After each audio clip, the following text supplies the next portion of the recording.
Short में समझा देते हैं मेंसुरेशन साइकिल। टाइम हो गया। मेंसुरेशन साइकिल शॉर्टकट में समझा देते हैं। देखिए भैया, ये एक ओवरी है कि ये ओवरी है। ओवरी में जो ओवम बनता है, जो ओवम बनता है ना, एक मंथ इधर बनेगा तो अगले मंथ इधर बनेगा। तो ओवरी में जो ओवम होता है वो वेट करता है कि स्पर्म यहाँ आ रहा है कि नहीं आ रहा है। ये 13 से 14 साल पे ओवरी में ओवम बनना चालू हो जाता है। मान लीजिए यहाँ पे ओवम बना और यहाँ से स्पर्म आके निषेचन कर लिया, तो जैसे निषेचन करता है तो यहाँ बच्चा जन्म ले लेता है, तो ये ओवरी से ओवम बनना बंद हो जाता है और मेंसुरेशन साइकिल रुक जाती है। तो जब कभी किसी महिला का मेंसुरेशन साइकिल चालू था और रुक गया तो समझ जाइएगा कि वो प्रेग्नेंट हो गई है। समझ में आ गया कि नहीं आएगा? दूसरा देखिए, ये मेंसुरेशन साइकिल मान लीजिए जनवरी में इधर बना तो फरवरी में इधर बनेगा। समझ में आ रहा है कि नहीं आएगा? ये 30 दिन पे नहीं होता, 28 दिन की सर्किल होती है यहाँ पर। तो जनवरी में इधर बना और यहाँ से कोई स्पर्म नहीं आया। मान लीजिए महिला की शादी ब्याह नहीं हुई थी या फिर उसने कोई सेक्सुअल रिलेशन नहीं बनाया था, तो यहाँ से कोई भी स्पर्म नहीं गया। तब ये 28 दिन बाद ये क्या हो जाएगा? खराब हो जाएगा। तो ये यहाँ से ये खराब हो जाएगा ना, तो ये पीरियड्स के रास्ते, वेजाइना के रास्ते बाहर चला जाएगा, तो ये पूरा खराब होके चला जाता है। तो जो डिस्ट्रॉयड ओवम होते हैं, बर्बाद हुए ओवम होते हैं, वो एक साथ बाहर चले जाते हैं, जिस वजह से किसी महिलाओं को दर्द होता है, पता नहीं क्या क्या हो। अब वो महिलाएं जानेंगी, डॉक्टर समझता है। तो ये दर्द होता है और ये चला जाता है, तो इसी को कहते हैं पीरियड। तो ये पीरियड यहाँ हो जाता है। तो पीरियड एक ही बार में नहीं जाता है, ये इसका टाइमिंग जो होता है पीरियड का 1 दिन से 7 दिन लग जाते हैं। ऑन एन एवरेज 4 दिन लग जाता है कि पूरे ओवम को शरीर से बाहर होने में। तो ये लगभग इसका टाइमिंग जो है कम से कम 1 दिन और ज्यादा से ज्यादा 7 दिन होता है। तो ये इधर चलाएगा, उसके बाद ये धीरे धीरे बनना चालू होगा। धीरे धीरे क्या होगा? बनना चालू होगा। तो ध्यान दीजिए, सेफ पीरियड किसे कहा जाता है? मेंसुरेशन साइकिल जो होता है पीरियड, तो पीरियड आने के 1 हफ्ता पहले, मान लीजिए किसी महिला का पीरियड 10 तारीख को आने, तारीख से क्या मतलब है, किसी का पीरियड आने वाला है, तो पीरियड आने के 1 हफ्ता पहले ये वाला सारा चीज खराब हो गया है। अब क्या हो चुके हैं? अब खराब हो गया। अब वहां स्पर्म जाएगा भी तो वो खत्म हो जाएगा, क्योंकि इसका लाइफ स्पैन खत्म हो जाएगा। अब वो धीरे धीरे बाहर आएगा, 1 दिन में तो आएगा नहीं। तो पीरियड्स जब रहता है मेंसुरेशन साइकिल, तो इसके पहले जो 7 दिन होता है वो 7 दिन में ये केवल खराब हुए ओवम बाहर आते हैं या बाहर आने की तैयारी में रह जाते हैं। तो इस दौरान अगर कोई सेक्सुअल रिलेशन बनाता भी और स्पर्म आ भी जाता है तो प्रेग्नेंट नहीं होगी। और पीरियड आ गया तो पीरियड आने के बाद भी ये तुरंत बन नहीं जाते हैं, ये धीरे धीरे बनते हैं। और 7 दिन जब हो जाता है तब ये आते हैं फॉलोपियन ट्यूब में। यानी पीरियड्स के 7 दिन पहले और 7 दिन के बाद का जो टाइमिंग होता है उसे सेफ जोन माना जाता है। किसी को कोई दिक्कत नहीं है। समझ में आ गया?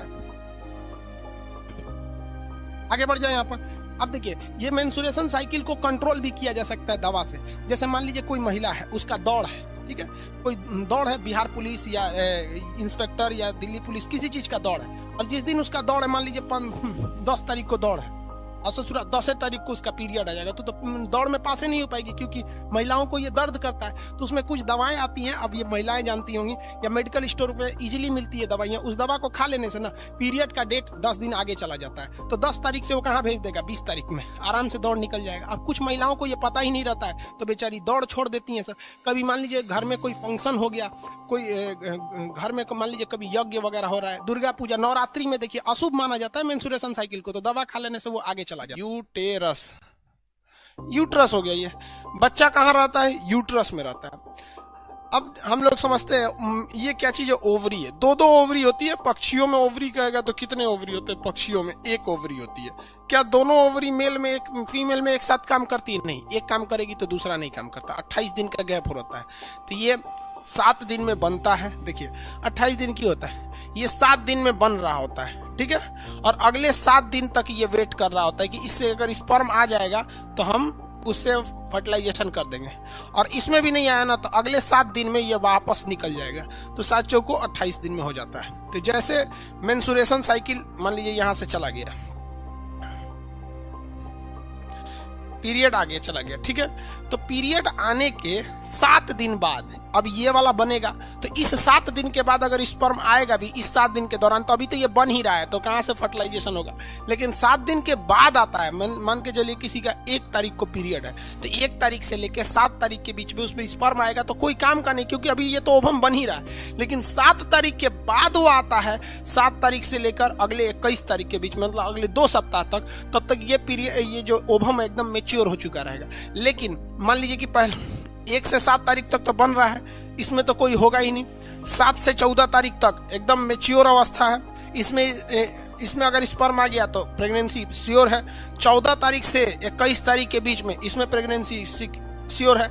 लेकिन अब 21 तारीख के बाद, क्योंकि उसका जीवन मेनली यही 2 हफ्ता उसका मैच्योर का टाइम रहता है, लास्ट में 21 तारीख से 28 तारीख के बीच में अब ये खराब हो चुका है। अब ये धीरे धीरे धीरे धीरे क्या है, पीरियड के रास्ते, मेंस्ट्रुएशन साइकिल MC के रास्ते बाहर चला जाता है। अब मेंस्ट्रुएशन साइकिल जो होता है ना, ये डिफर करता है। अब ये गाइनोकोलॉजिस्ट होती है, जो महिला रोग विशेषज्ञ होती है, वो जानती है इसके बारे में।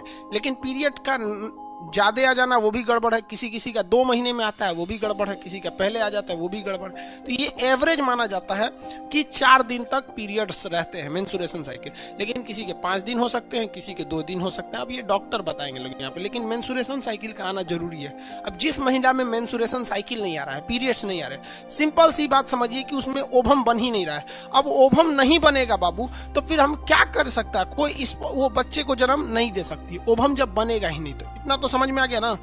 अब कुछ महिलाओं का नॉर्मल डिलीवरी हो ही नहीं पाता है, जिसके रीजन समझिए, जिसकी कमर की हड्डी क्या है, पतली है, तो नॉर्मल डिलीवरी नहीं होगा। रिलैक्सिन हार्मोन की मात्रा कम है तो भी नहीं होगा।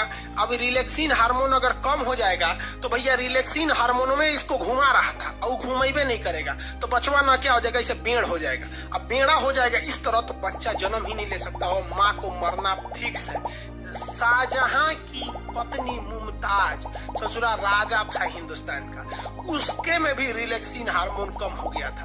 अब भाई रिलैक्सिन हार्मोन का यहाँ फैक्ट्री डल रहे हैं, ससुरा 14 गो लड़का हुए थे शाहजहां का।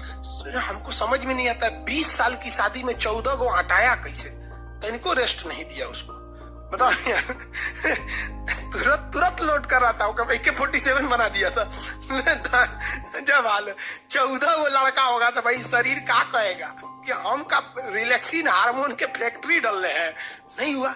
14वां लड़का होते समय रिलैक्सिन हार्मोन की मात्रा कम हो गई थी, वो लड़के को हल्का घुमा दिया, पूरा नहीं घुमा पाया, और लड़का इतना शरीर से बाहर आया, शाहजहां की पत्नी मुमताज का मौत हो गया। उसके बाद मौत की याद में ताजमहल बनवाया। हद है भैया यहाँ पर, और ये कोई मतलब बनता है? 14 गो लड़का। लेकिन क्या करोगे यार, उस समय टेक्नोलॉजी भी तो नहीं थी। आज नया नया दवाई आ गया है, टेक्नोलॉजी आ गया है, उस समय कुछ नहीं था। ये रिलैक्सिन समझ में आ गया। आजकल के डॉक्टर क्या करते हैं सब कि महिला को ना रिलैक्सिन, साउंड नहीं आ रहा है क्या जी, बैटरी दीजिए तो। आजकल का डॉक्टर ना दवाई दे देता है सब महिला को, और कहता है कि ये वाली दवा ना, ये गोल वाला टैबलेट जरूर खाना। अरे बकलोलिया, वो गोल का टैबलेटवा दे के तोरे शरीर से रिलैक्सिन को कम कर देता है।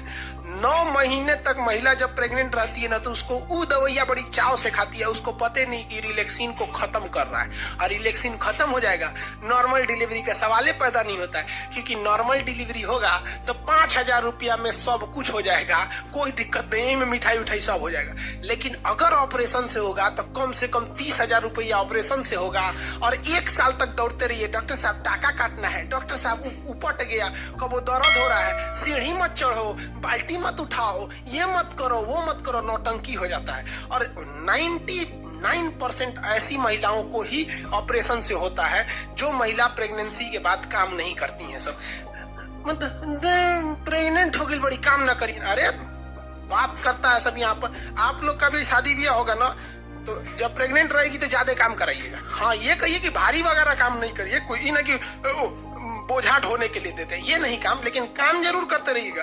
क्योंकि जैसे जैसे हम शरीर में काम करते हैं ना, हमारा कोशिका विभाजन उतना तेजी से होता है, आपको पता ही है, तो रिलैक्सिन हार्मोन उतना बनेगा। अब महिलाओं में आजकल की एक खराबी क्या है कि नैहर में वो पतई बीन देगी, चपरासी का काम कर देगी, नैहर में कुछ काम कर देगी, बाथरूम साफ करेगी, नाली साफ करेगी, नैहर में भैंस का गोबर उठाएगी, लेकिन जब ब्याह करके ससुराल में आएगी तो नौटंकी। ओ माय गॉड, ये झाड़ू है, झाड़ू से क्या होता है? ससुरी दांत खोदल जाला झाड़ू से क्या होता है? नैहर में चपरासी के काम है, यहाँ की झाड़ू क्या होता है? मार तू झाड़ू, वैसे होशे में आ जाइए। काम मतलब काम होता है आपका। कहीं क्या जानती हो? तो हम ब्यूटिशियन जानते हैं रे बकलोलिया कहीं का, ब्यूटिशियन जानते हैं। अरे जरा सोचो, अगर कोई लड़का कहे कि लड़की वाला है और लड़की वाला कहे कि लड़का क्या करते हैं, तो लड़का कहे कि हम सेविंग करना जानते हैं, दाढ़ी मूछ बना लेते हैं। रे चोट्टा कहीं का, दाढ़ी मूछ तोड़ है तो तोर बाप आके बनाएंगे, अपने से बनाओ ना। यहाँ पर कोई भी दाढ़ी मूछ आएगा, ट्रिमर लेके बना लो, क्या जाता है? सेविंग करना है तो छील लो। और लड़की को कौन चीज आता है? पोत पात लो, प्राइमर क्रीम मॉइस्चराइजर पोत पात लो। ससुरी अपने सजने के लिए कहती है ब्यूटिशियन का कोर्स जानते हैं। कौन नहीं जानता रे ब्यूटिशियन का कोर्स? 8 को क्रीम हमारे लिए ले दो, 8 पोत देंगे, ब्यूटिशियन हो गई। वहां पर हो गया 8 ब्यूटिशियन का कोर्स जानते हैं। शादी ब्याह करना ना तो पूछना कि सिलाई जानती है कि नहीं, कढ़ाई जानती है कि नहीं, खाना बनाना जानती हो कि नहीं। ये तुम्हारा परम सिद्ध अधिकार, जानती हो तो ठीक है, नहीं तो हम ब्याह के बाद 6 महीना टाइम देंगे, इंगेजमेंट के बाद ही 6 महीना में सीख लेना। और नहीं सीखेगी ना तो इंगेजमेंट के बाद शादी का डेट बढ़ा देंगे। हद है, एक बटन टूट जाएगा तो दर्जी के पास जाएंगे, खाना खाने का मन करा के रेस्टोरेंट में जाएंगे। हद है भैया, यहाँ पर समझ में आ रहा है कि नहीं? और थोड़ा भी लड़कियों को भी कहते हैं नारे नौटंकी नहीं, क्योंकि जो बच्चा ऑपरेशन से होता है ना, नेचुरल होता है। फिर वही लड़कवा आगे जाके भोदा होगा, लोल हो जाएगा, कहेंगे तो कहेंगे से कि हमारा लड़कवा ना, पिछला लड़कवा भोदा है, अरे बाप पे पड़ गया, रोज ससुरी कहेंगे बाप पे पड़ गया। महिलाओं को तो एगो फायदा होता है, महिला का पति डॉक्टर है तो डॉक्टराइन, मास्टर है तो मास्टराइन, अब पति चोर निकल गया तो चोटी नहीं, तो पति खराब है साले का। हद है भैया। अच्छा है तो पति का दे, खराब है तो वो चला गया। तो ये रिलैक्सिन हार्मोन याद रखिएगा, काम में कोई ढिलाई नहीं करने दीजिएगा, काम करने दीजिए, खाना बना, हाँ वजन मत उठाने दीजिएगा। ही नहीं कि बेचारी कपड़ा धोई है तो बड़का पार्टी लेके ऊपर जाए, कपड़ा धुलते रहेंगे। हाँ आप छत पे ले जाना है तो आप कपड़ा लेके चले जाइए, ये सब काम, लेकिन काम करने दीजिएगा, वरना हाल यही हो जाएगा ऑपरेशन से करना। और महिलाएं काम करना नहीं चाहती हैं, याद रखिए भैया, ससुराल में वो कुछ नहीं करना चाहती। आपको एग्जाम्पल देते हैं, आपकी जब शादी हो जाएगी ना तो आप अपनी पत्नी को मायके लेके जाइएगा। वो देखिएगा सुबह आज उसको मायके जाना है तो खूब तैयारी करेगी, सामान उमान लाद के, और मायके उतरते ना मम्मी से मिलेगी, अपने छोट बहन से मिलेगी, देखिएगी छोट बहन खाना बना रही है तो हेल्प करने लगेगी, मतलब कोई थकान नहीं, नैहर उतरते। लेकिन उसी महिला को, अपनी पत्नी को वापस ससुराल लाइएगा तो जब वो सेम दूरी है, आते कहेगी बहुत थक गए, थकान हो गया। ये ससुरी कहीं के, जाते में उतने दूरिया था, आने में उतने दूरिया था, जाते में थकान नहीं हुआ, आते में थकान हो गया। हद है भाई साहब, याद रखिए भाई, लड़की से बुरा मान जाती। सीबीएसई वाली और नखरा होती, oh my God I am pregnant. अरे भाई अपने से हुई है क्या प्रेग्नेंट? तोरा ना पता है कि कैसे हुई है प्रेग्नेंट? यहाँ पे काम ना करिए आप बाबू, झेलना हो जाएगा तुम लोग को। ऑपरेशन से उनको क्या दिक्कत होता है? ऑपरेशन कर दो, यहाँ पे बहुत दिक्कत होता है भाई साहब, ऑपरेशन करना सही नहीं रहता है। हाँ मजबूरी में हो तो अलग बात है।